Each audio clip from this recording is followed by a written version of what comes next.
ჩვენი არხის მხარდამჭერები. ეს მონადირეების არხია. მე მარლენი ვარ. ამ არხის ავტორი და წამყვანი. ვნადირობ, სადაც დაშვებულია ყველგან და ყველაფერზე, კანონის ფარგლებში. ვეძებ, ვეცნობი და ვიღებ თქვენთვის საინტერესო, გამორჩეული ისტორიების და უნარჩვევების მქონე ხალხს. ეს არხი მონადირეებისაა. Adventures Live Geo. ირაკლი, მოგესალმები. მოგესალმებით მაღაზიათა გზა კალიბრის რუსთავის ფილიალიდან. ყველას მონადირეებს, კაი ხალხს, ჩვენ მომხმარებლებს და წინასწარ მიულოცოთ მოდი სეზონის გახსნა რა. რაღაც 10 დღე დარჩა და ჩვენი ახალი წელი დგება მოკლედ რა მონადირეების. ძალიან მალე მეგობრებო, გაიხსნება ჩვენი ნანატრი სეზონი, ასე რომ ვთქვათ, ნადირობის და მანამდე ირაკლი გადაწყვიტა, რომ ალბათ კარგი იქნებაო, რომ გავაცნოთ რა ვაზნები არის კალიბრის მაღაზიაშიო. ეს ტყვიები ყველა იმაში არის, ფილიალში. ყველა ფილიალშია, ნებისმიერ ფილიალში შეგიძლიათ მივბრძანდეთ და შეიძინოთ რა ვაზნები გვაქვს საიმისოდ, რომ მაინც და მაინც ხოიც ახლა იხსნება კი მესმის რომ მწყერზე იწყებს ხალხი ნადირობას ისა ეს, მაგრამ მწყერის გარდა მტრედზეც ხო შეიძლება ნადირობა? Რა თქმა უნდა. გურიძე შეიძლება, ანუ მტრედისეთა ოჯახზე ზოგადად შეიძლება ნადირობა და მზად არის მაღაზია იმისათვის, რომ ასე ვთქვათ, გაიხსნას სეზონი. სრული დატვირთვით მუშაობთ მოკლედ რა და ასორტიმენტიც ვაზნებისად საკმაოდ დიდი ნაწილი გვიდევს ახლა რაც ჩავტიეთ მაგიდაზე მოკლედ რა და დიახ.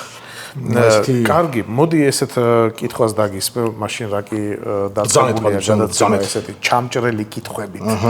მიყვარს ჩამჭრელი კითხვები. პიჟ კონტეინერი.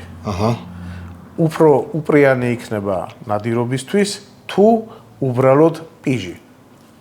კაია, ბიორები. ახლა მოდი ასე დავიწყოთ რა.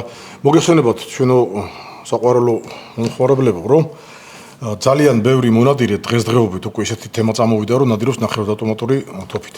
მინდა ყურადღება გავამახვილო ერთ რამეზე. ვისაც გააქვთ ნახევრადავტომატური თოფი, რომლებიც არის აირგადამტენი, გაზგადამტენი მექანიზმით, მე გირჩევთ, რომ იხმაროთ ან კონტეინერიანი ვაზნები, ან დისპერსანტები. და რატო?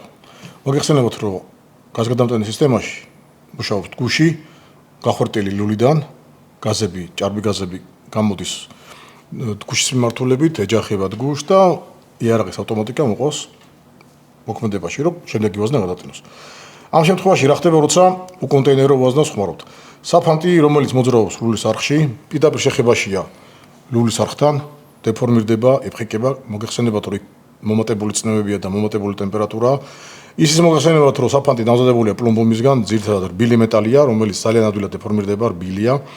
და ეს ნაგლესი ამ ჭარბ გაზებთან ერთად, ამ ლულის ხვრელებიდან გაზთან ერთად, დიდი სიჩქარით და დიდი წნევით გაიტყორცნება გუშისკენ. ეს ნაფხვენი, პლომბუმის საფანტის ნაფხვენი ედება გუშზე, მოკლედ და მერე საკმაოდ რთული გასაწმენდია ხოლმე ეს გუშიც.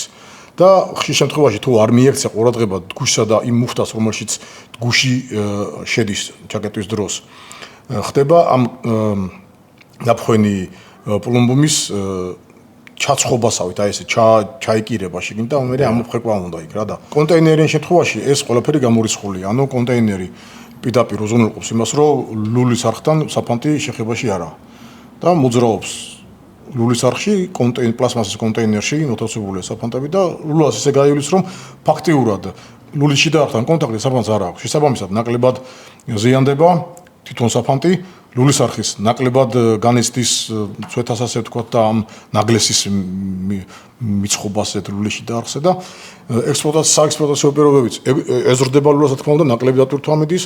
ეს ნაფხვენი გაზებიც, გაზებთან ერთად ეს პლომბუმიც აღარ გაიტყორცნება ამ გუშის მიმართულებით და მოკლედ ყველაფერი ამას გვარიდებს თავს რა.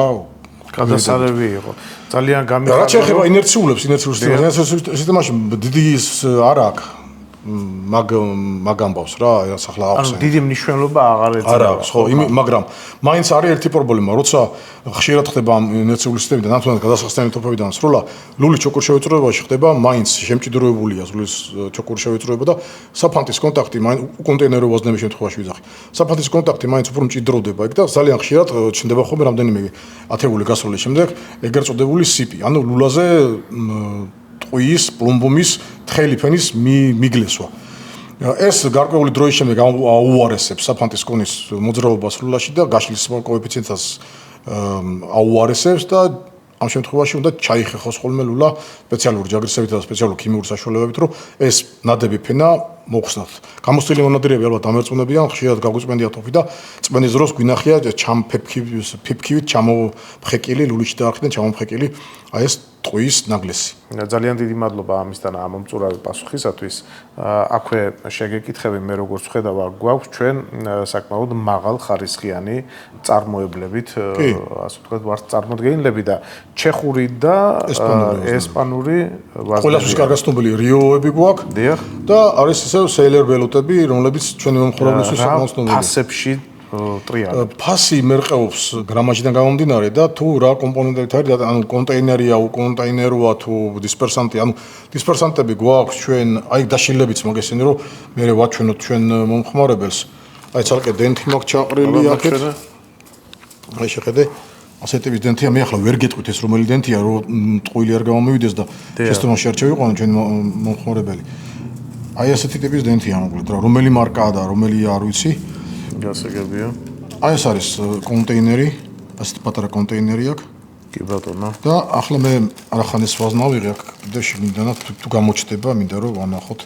შეხედე როგორი გაძლიერებული ფსკერი აქვს ამ კონტეინერს, ამ მასრას. ეს არხი მონადირეებისაა. Adventures Live Geo. შეარჩიეთ თქვენთვის სასურველი ნებისმიერი პროდუქტი Happy Pet G-ზე, შეიყვანეთ პრომოკოდი Marleni და მიიღეთ ფასდაკლება. ან დარეკეთ ნომერზე 206-09-48 და გამოიყენეთ პრომოკოდი Happy Doggy. კვებე სიყვარულით. მინდა ყურადღება გავამახვილო აი ეს ვაზნა გვაქვს, აი სეილერ ველოტის Olympic კლასიკი.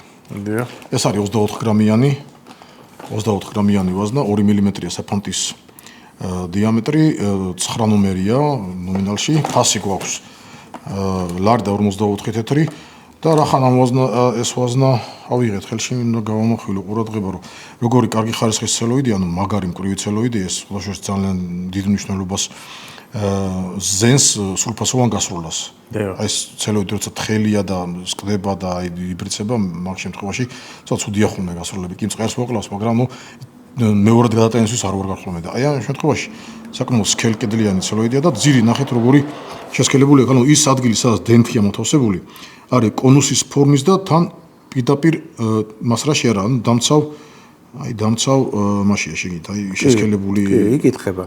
თვალით იკითხება, არ ვიცი ახლა GoPro როგორ გადმოსცემს, მაგრამ თვალით ვხედავ. ესეც საუკეთესო ვაზნაა, მოკლედ, ეს არის 9 ნომერი 24 გრამზე. ხედავ საფანტიც საკმაოდ კი, ძალიან კარგი ხარისხის საფანტი არის ყოველ შემთხვევაში პირველადი დათვალიერებით, ესე ზედაპირული დათვალიერებით. კარგი, მე როგორც ვიცი, ასევე ჩვენს მაღაზიაში არის კიდევ ეს კონტეინერში, ნახე როგორი. სუბუქი კონტეინერია. არის კიდევ ასევე თურქულებიც, ხო? კი, თურქული ვაზნებიც გვაქვს. კი ბატონო, სტერლინგები გვაქვს. რა ფასში არის? თურქული სტერლინგები გვაქვს ჩვენ. 10 ნომერი გვაქვს და არის 28 გრამიანი, ლარი და 53 თეთრი ღირს კონტეინერში ესეც. ანუ სტერლინგმა მაინც მოახერხა და დაიმკვიდრა თავის ჩვენ ბაზარზე ფაქტიურად უმკივნეულოდ, არა? კი, მართალი ხარ. ეს 16 კალიბრი იყო ხოლმე 28 გრამიანი ეს, რომელიც გაჩვენეთ სტერლინგების.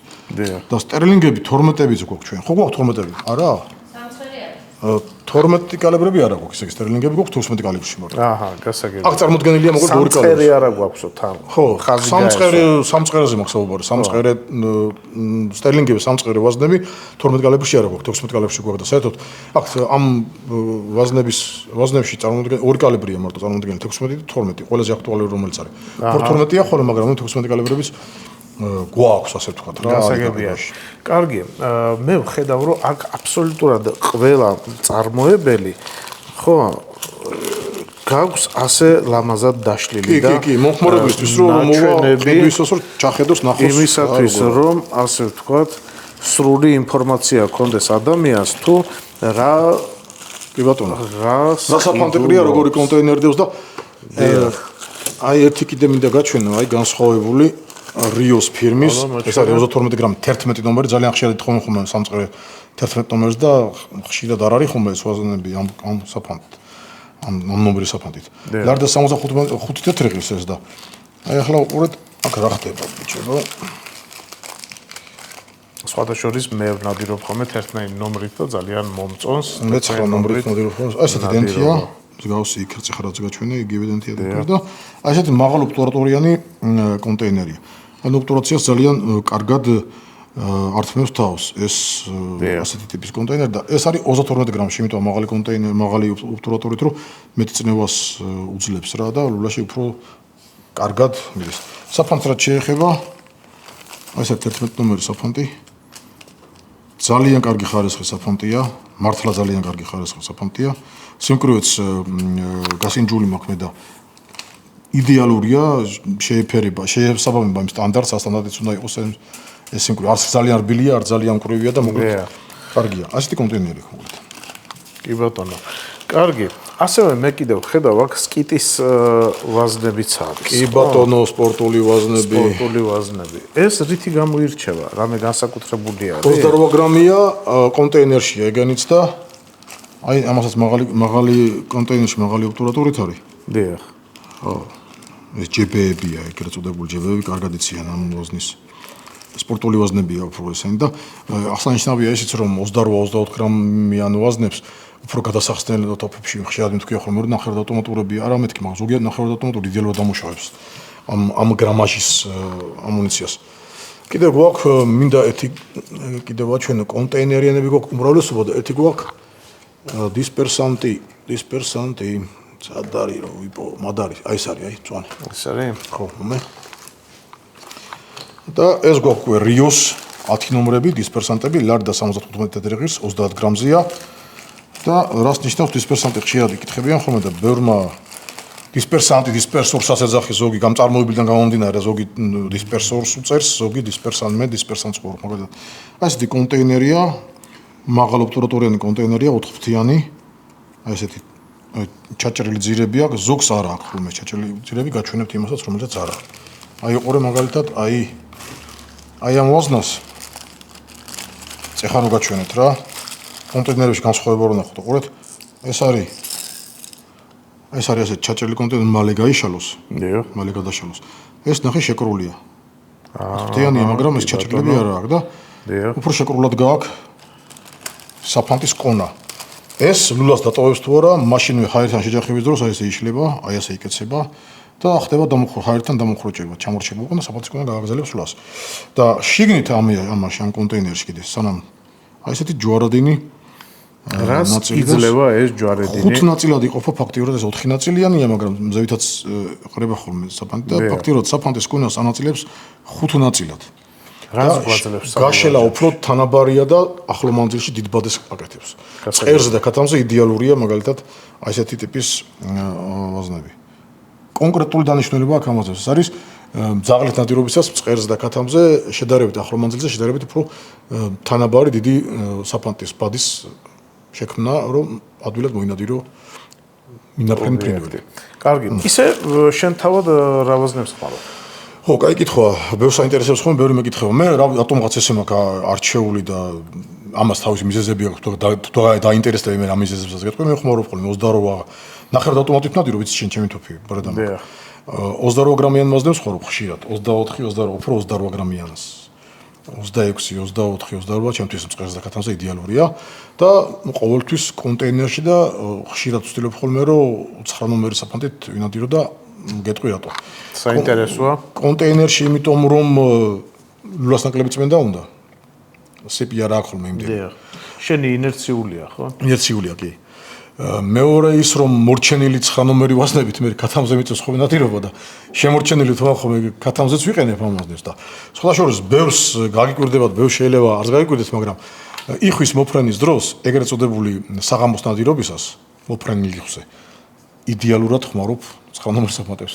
როცა სროლა მიწევს შეზღუდულ ანუ მე როგორც ხვდები სეზონი რო იწყება, შენ აკეთებ რაღაცა გარკვეულ მარაგს. ხო, კი და ბატონო. ამ მარაგით ხვდები ხოლმე სეზონს და მე რაც მოგრჩება საქმეში ნუ გასაგებია რომ ქედანზე და დავუშვათ სხვა ფრინველზე, მოზრდილ ფრინველზე უფრო შედარებით სხვა მსხვილი საფანს ხმარობ, რა თქმა უნდა, რა თქმა უნდა მაგას ლაპარაკობ, მაგრამ ხო გეუბნებით, კონკრეტული დანიშნულებით, კონკრეტულ ნადირობებზე, მაგალითად საღამოს მოფრონის დროს 9 ნომერი და 8 ნომერი საფანტიც იდეალურად გამომიყენებია. აი მე მაგალითად 11 ნომერი მირჩევნია ხოლმე, ალბათ მე ცოტა არაპრაქტიკული აღმოჩნდი ახლა შენთან შედარებით, იმიტომ რომ მეც ეგრეც გეტყვი კიდე მაგრამ ბოდიში გაწყვეტილი, მაგრამ მეც ნადირობდი 11 ნომერითაც 12 ნომერ საფანტი არსებობს ბეკასინეკვია ჩვენთან ახლა აღარ არის საფანტი. ადრესული სტანდარტი იყო, ძალიან წინა საფანტი იყო და ასეთი იდეალურად ნადირობ კლავს მწყეს ახლო მანძილზე თვითონ ზაღლით ნადირობ კარგია, კარგ ბოდისაკეთებს, მაგრამ აქ ერთი პრობლემა.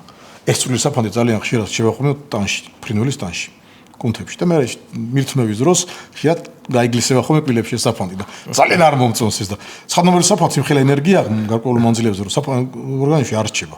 გაივლის და გავა და მაგაში ლოგიკა არის და თან პულმობი არ დაგავიწყდა, სულ ის არის ტოქსიკურია ორგანიზმში მოხვედრის შემთხვევაში დიდი რაოდენობით. ისე გასათვალისწინებელია მეგობრებო, წყეს როცა კარგად გაფუტავთ, კარგად დაათვალიერეთ, რომ ნამდვილად ორგანიზმში არ შეგყვეთ საფანტი. სხვადასხვა მე 11 ნომერს მაინც ვიტოვებ, ასე ვთქვათ, არსენალში და მინდა გითხრა ესეთი რამ, რომ მაქსიმალურად ვცდილობ ჩემი ძაღლიდან გამომდინარე გეუბნები, ვინაიდან არა აქვს ნაბული იაქტერიერს, მოგეხსენებათ მეგობრებო, გინდა არ გინდა, მაინც ვუშვებ და შორს ვესვრი ხოლმე ამ 11 ნომერს და როგორც წესი შეშინებული ვარდება ხოლმე, მე მგონი არც ახვდება ეს 11 ნომერი, მაგრამ მაინც ვარდება. ხო და 9 ნომერს კიდე ოპერატესობა აქვს რა, კაი მანძილებზე შეგიძლია რომ თუ ძაღლი ეძებს მე ჩავარდნილს. ჩემი ძაღლები ახლა ერთი აღარ ამყავს სამწუხაროდ. და ეს დორა რას იზავს წელს არ ვიცი, ნახოთ რავი, ცოტა დამიბერდა, მაგრამ ჩავარდნილ წყერს მე აღარ მომიძებნა ზაღლები მყავდა, მე აღარ ვეძებდი ბალახებში, მე თვითონ ძაღლებს მოქონდათ ხოლმე და ეს 9 ნომერი საშუალებას მაძლევდა მე რომ ძალიან კომფორტულად ყოფილიყავი მინდორში, შორს გასული მწყერიც ხშირად ამიღია ხოლმე, თან არაზიანებს ის ძალიან რა. მოგეხსენება რომ რაოდენობრივად 9 ნომერი საფანტი უფრო ნაკლებია მასრაში, იგი 1 გრამაჟი სხვა იყო. ვიდრე 11 ნომერი. რა თქმა უნდა. ახლო მანძილში ბევრი ხდება და უფრო გარანტირებულად მოიპოვოს ახლო მანძილში, მაგრამ შორ მანძილზე უკვე 9 ნომერს გარკვეული უპირატესობა აქვს რა, შორ მანძილებზე თან თუ ისეთი შალაფიანი, ბალახიანი არ გაჭრის და გაივლის. გასაგებია. ენერგია მეტი. მოგეთ მეგობრებო, აი მოგახსენეთ მე და ირაკლი რითი ვნადირობთ და როგორ ვაპირებთ სეზონს დავხვდეთ რა ვაზნებით და თქვენი აზრიც გვაინტერესებს, გაუზიაროთ ერთმანეთს, ვინ რა ვაზნებს ხმარობს, რა ნომერ ვაზნებს ხმარობს და თუ რამე გამოგრჩა ამ გადაცემაში ძალიან ვთქვათ შეგვიცეთ გადაცემა, გავახარებთ ძალიან მაგრად. გელოდებით მაღაზათა ქსელი კალებში.